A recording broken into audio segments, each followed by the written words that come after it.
கொஞ்சம் எண்ணெய் போட்டுக்கலாம்.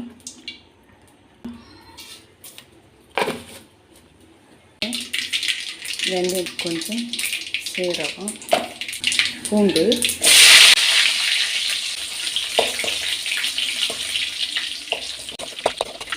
வெங்காயம் போட்டுக்கலாம்.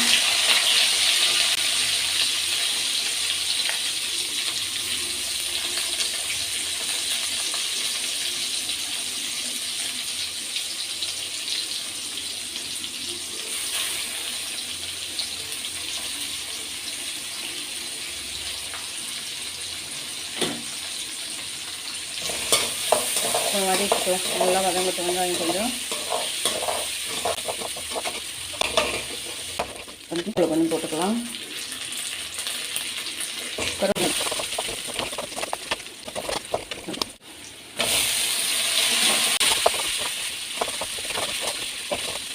உப்பு போட்டுக்கலாம்.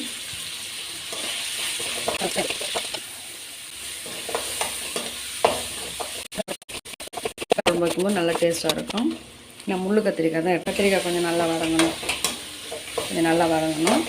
கத்திரிக்காய் வதங்க கொஞ்சம் பெருங்காய பொடி போட்டுக்கலாம்.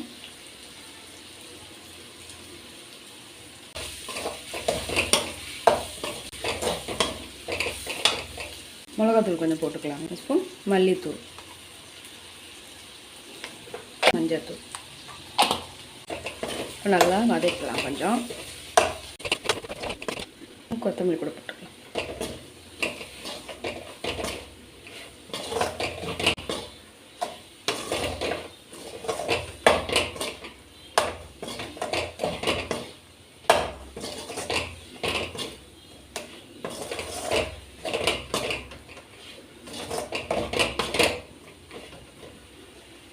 கொஞ்சம் ஊற்றிக்கலாங்க.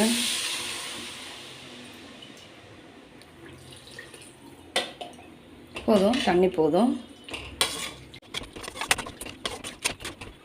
கொதிக்கட்டும். ஒரு மூடி போட்டு மூடி விட்டுடலாம். கொதிக்கட்டும். புளி கொஞ்சம் ஊற வச்சுக்கலாம்.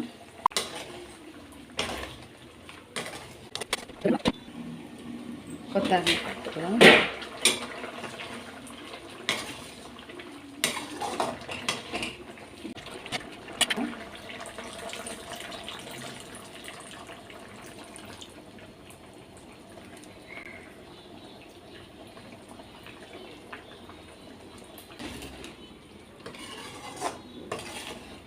இப்போ இன்னும் கொஞ்சம் நேரம் கொதிக்கட்டும். மூடி போட்டு விட்டுக்கலாம். கொதிக்கட்டும்.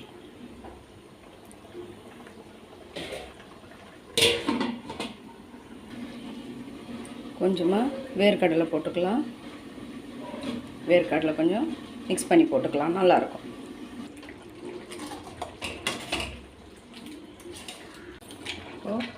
கொஞ்சம் வேர்க்கடலை போட்டுக்கலாங்க. தேங்காய் வேணாலும் சேர்த்துக்கலாம். வேர்க்கடலை போட்டாலும் நல்லாயிருக்கும். டேஸ்ட் நல்லாயிருக்கும். டைமில் இது மாதிரி ட்ரை பண்ணி பாருங்கள்.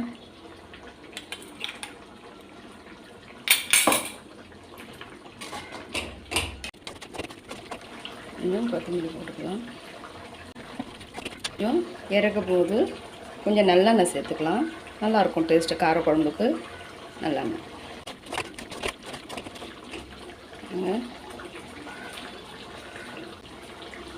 கத்திரிக்காய் காரக்குழம்பு ரெடி ஆகிடுச்சு. இது மாதிரி செஞ்சு பாருங்கள்.